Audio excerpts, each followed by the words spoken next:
शालेय विद्यार्थ्यांना बता दीजिए। Yes sir,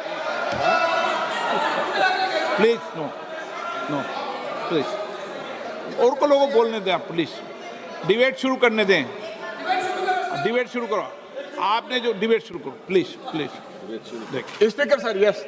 Speaker sir, I wish to move that this House do extend time for the presentation of the report of the Joint Committee on the Constitution 129th Amendment Bill 2024 and the Union Territories Laws Amendment Bill 2024 up to the first day of the last week of the winter session 2026.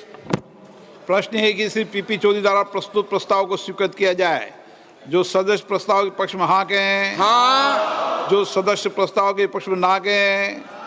मेरे विचार में निर्णय हाँ वालों के पक्ष में हुआ, हाँ वालों पक्ष में हुआ, प्रस्ताव स्वीकृत हुआ।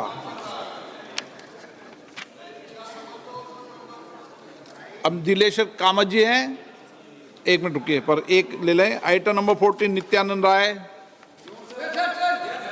मैं माननीय गृह मंत्री जी की ओर से प्रस्ताव करता हूं कि जन्म और मृत्यु रजिस्ट्रीकरण अधिनियम 1969 का संशोधन करने के लिए विधेयक को प्रस्तावित करने की अनुमति दी जाए। चलिए मनीष तिवारी के वाह काव्य, चलिए आगे बढ़े, ठीक है।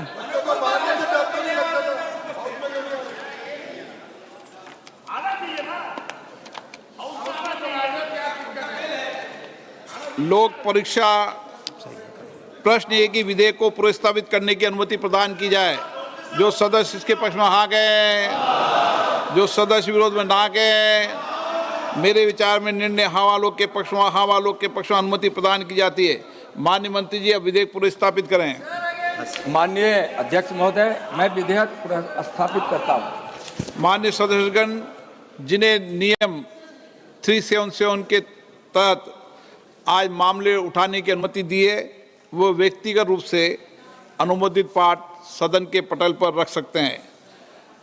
आइटम नंबर 16 लोक परीक्षा अनुचित साधन निवारण संशोधन विधेयक 2026, श्री दिलेश्वर कामत।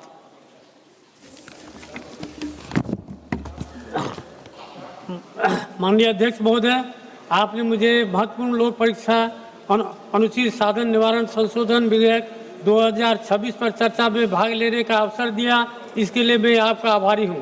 साथ ही इस विधेयक का मैं समर्थन करता हूं। महोदय, मैं माननीय प्रधानमंत्री श्री नरेंद्र मोदी जी का हृदय से आभार व्यक्त करता हूं कि उन्होंने विद्यार्थियों एवं युवाओं के उज्जवल भविष्य हेतु शिक्षा स्थिति को मजबूत एवं गुणवत्ता और पारदर्शिता बनाने के साथ तकनीकी शिक्षा क्षेत्रों की अवसंरचना को मजबूत बनाने के लिए सार्थक रूप से इस विधेयक को लाने का काम किया है। प्रधानमंत्री जी के दूरदर्शी राष्ट्रहित के सार्थक नीतियों से प्रेरित शैक्षणिक क्षेत्रों को मजबूत बनाकर विकसित भारत बनाने के लिए महत्वपूर्ण लोक परीक्षा अनुचित साधन निवारण अधिनियम 2024 में संशोधन कर भारत के भविष्य को संवारने का कार्य किया है। इस फैसले से देश के युवाओं को एनडीए सरकार के प्रति उम्मीद और दृढ़ विश्वास जागृत हुआ है।